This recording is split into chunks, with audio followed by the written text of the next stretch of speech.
đứa tôi ta là chẳng buồn á, ta là mình sửa chỉ nó chị lại chỉ tôi tăng không tết nó nó cái kia đi kia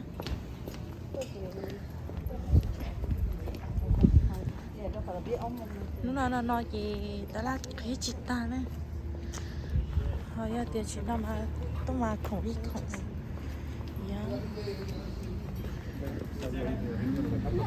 Tôi chỉ là chưa cho ít baby girl, tôi chỉ là chưa cho cô có bao tiền. Để con này nó mà không biết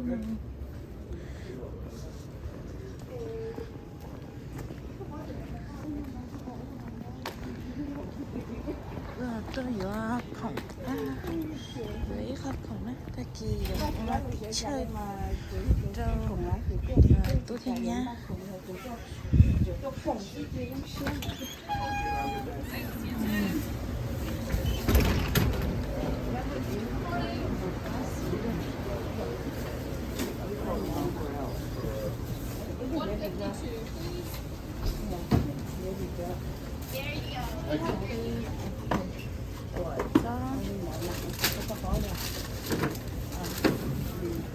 nó tên chế thôi rồi.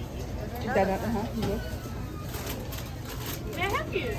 I want to buy a jalapeno. $2 each. I buy two, maybe.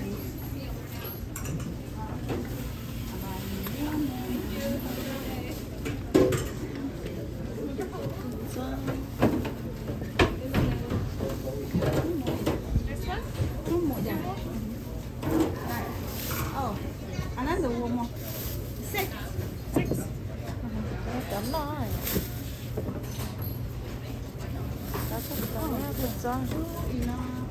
Oh, maybe four. Only four. That's in yeah. Too much in here. Two. Okay, that's enough.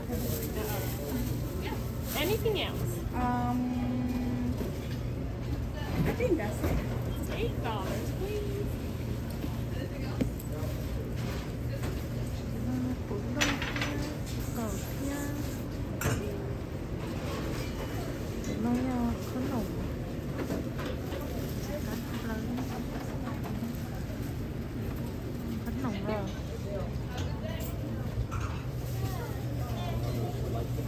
Sẽ là mà trong có sắp lợi bánh nồng.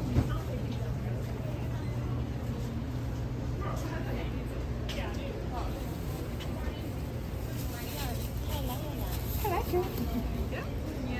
Okay, thank you. Nhà hồi những chuyện của điện kia đó. Sẽ có một học sinh sẽ học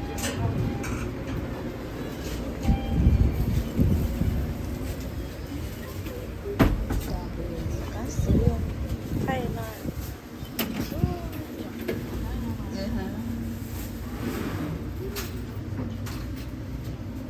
Hi, I need you. Come, Mr. Moody. gì nó được cho tôi dạ xí ok Xin lỗi. Dạ không? dạ học tông chút sơ bóng đó Two smoothies with everything in. Yeah.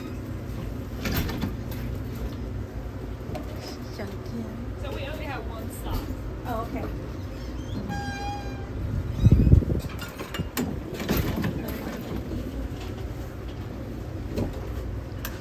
cái hầu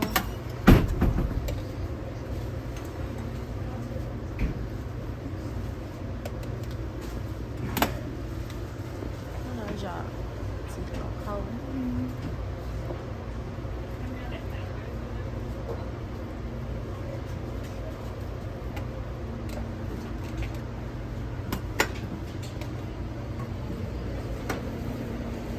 cuốn đau cơ nha là mình té đâu mình té chứ cũng ở pelu thế này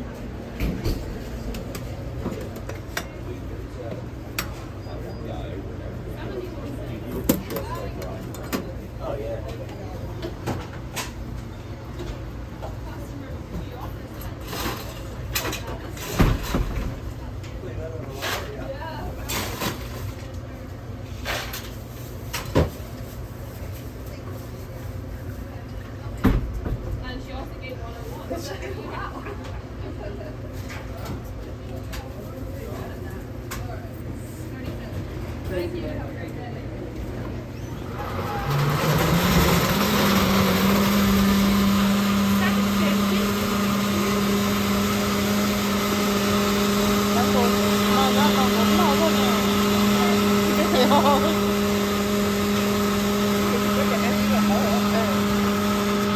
Tỏ là cái lúc bé này à? Dạ.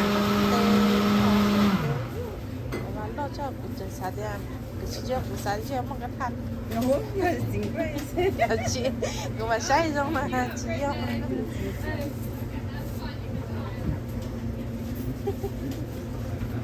Đều lo trả.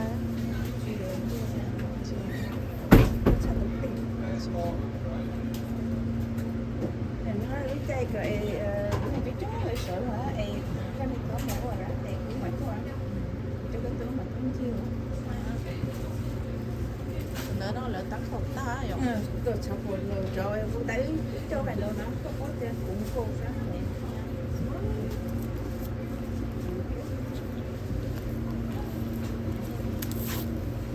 Nó là dùng thỏ ai chứ có nó. Kìa nó. Tính kia. Yeah, if you have an accent. Kìa. Nó có nhiều của chị.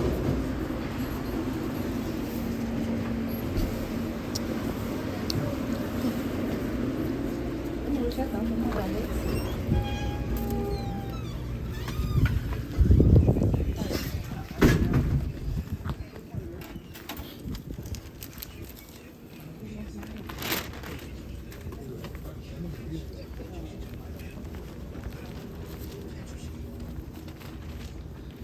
Cái là nó vẫn chợ khơi chuột mà nó phải muốn bay kỳ tới sự là nó chợ ra Mà thằng nó thia.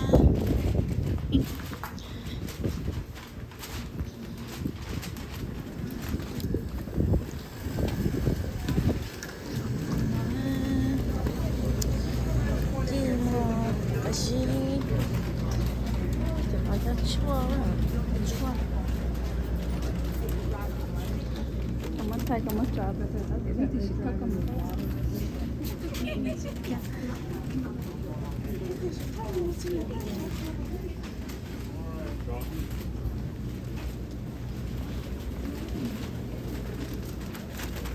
Tao nói một tôi không có sử dụng. Biết thì chỉ được làm này. Ủa rồi hãy xịt khẩu lang.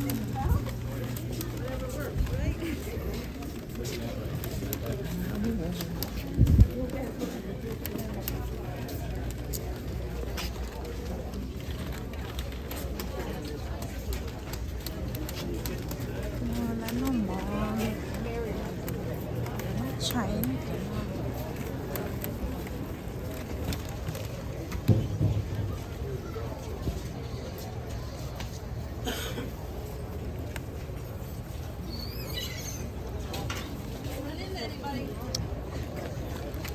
Mình nấu mẹ sẽ chút xuống.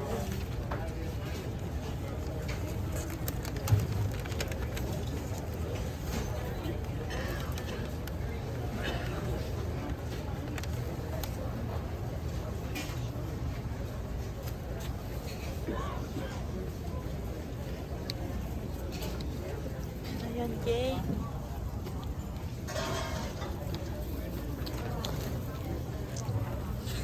chị đây rồi đi mặt kiêng chị nói do chị bị chọn đi bị cắt nói chọn nó chị rồi phải chị lấy bê đi tàu đó tàu kia đó chị rất sao vậy chăm nhà rất kia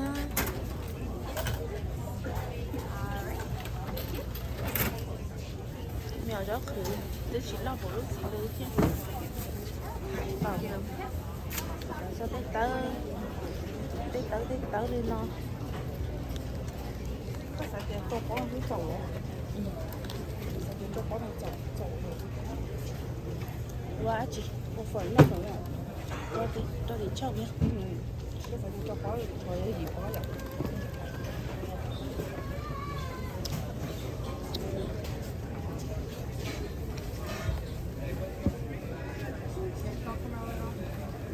No, not again.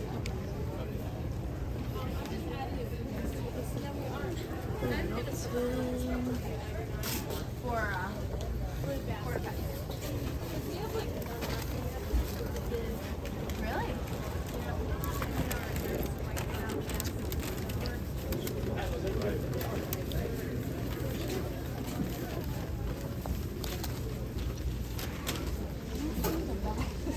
Bags, that's fine. We'll give you one.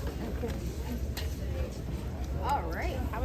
Here, let me get a bag for this. Yeah. Is that egg thunder? I can count them. Okay.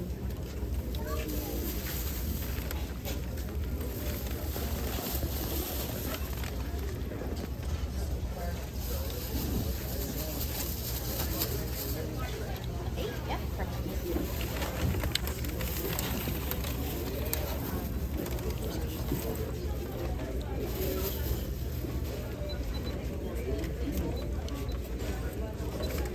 $7.16.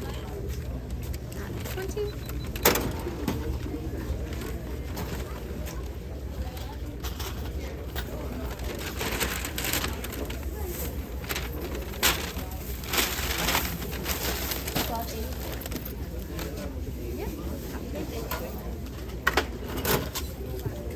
Did you need your receipt?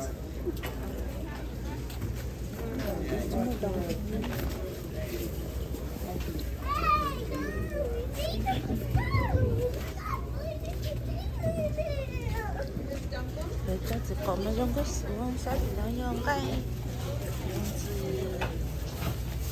từ cái nhon từ đó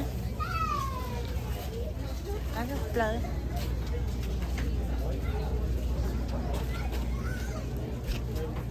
Mà chị chơi có áo quay đâu cái gì mà chị chơi. Dạ. Nhưng mà mình sẽ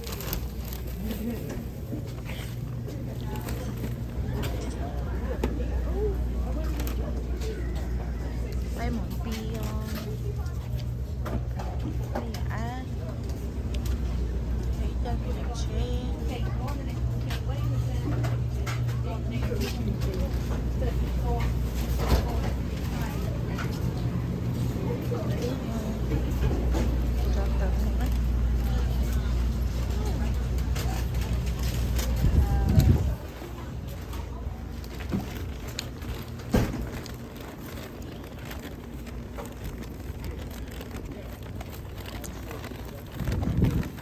nó cái năm mà cứ bên đó nó cái kia. đó để mua vì các tuần cũng nonแต่ก็ได้từ con chuột Ủa vậy người ta đã từ khởi chưa? nè để đằng để mua vì các tuần không non tại có đã từ con chuột dài dài nè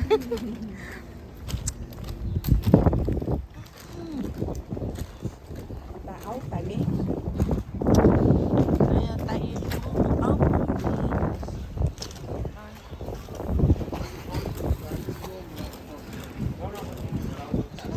nhỏ nhỏ chế nhỏ đồ to hả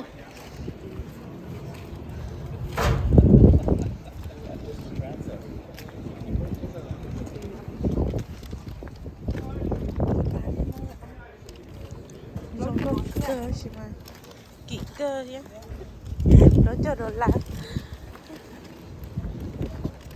Nhớ cho nó người ta làm mà nó gì đó. cô xí mừng chứ chị thái giả liền nhìn cái này nó cắp bầu đó Chị sáng đầu như các bộ cái gì đấy sẽ là thấy tôi cũng sẽ nhớ chị.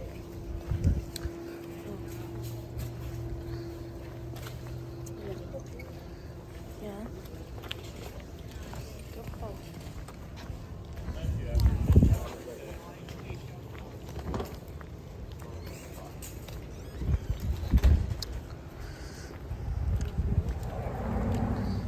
bác kỳ nó nói là tôi khi lắm chị ta cho khí ta mình chê chống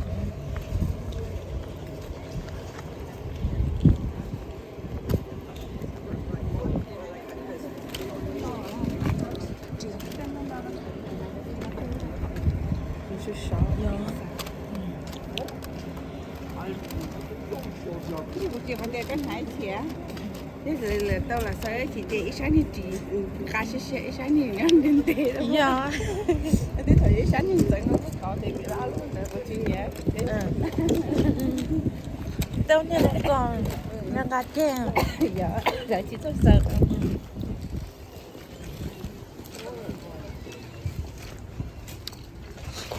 Đâu sữa tông đâu cơ.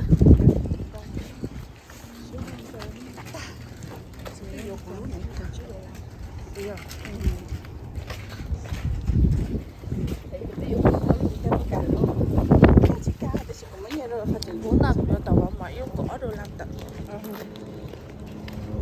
Người ta có một cái lũ chỉ cái lũ ở đây trên dưới nhà trên dưới nhà cha là người ta có dùng chỉ cái lũ tới giờ trên dưới nhà cha Đừng muốn hả?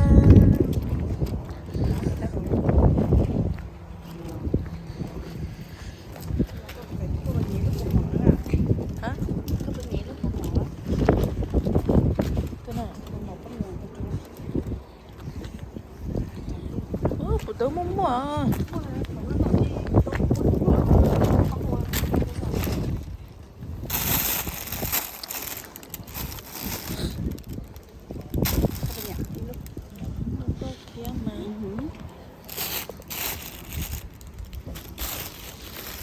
nhớ từ Luôn.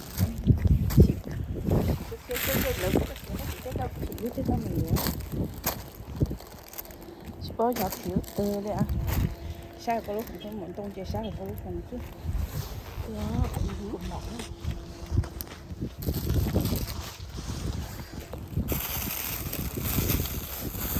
chỉ cho con thấu con đàn ở đây đó nó nói cái người lấy cái lúc con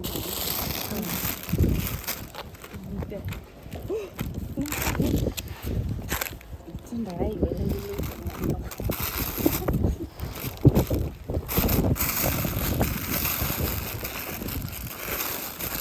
đi tôi chỉ thấy nó cái chuyện nó thôi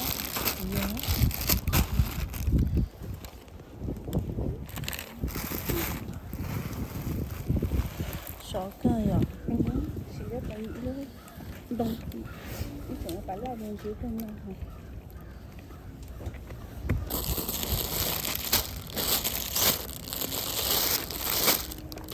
Cái kia chỉ trước một cái người ta phải nói như thế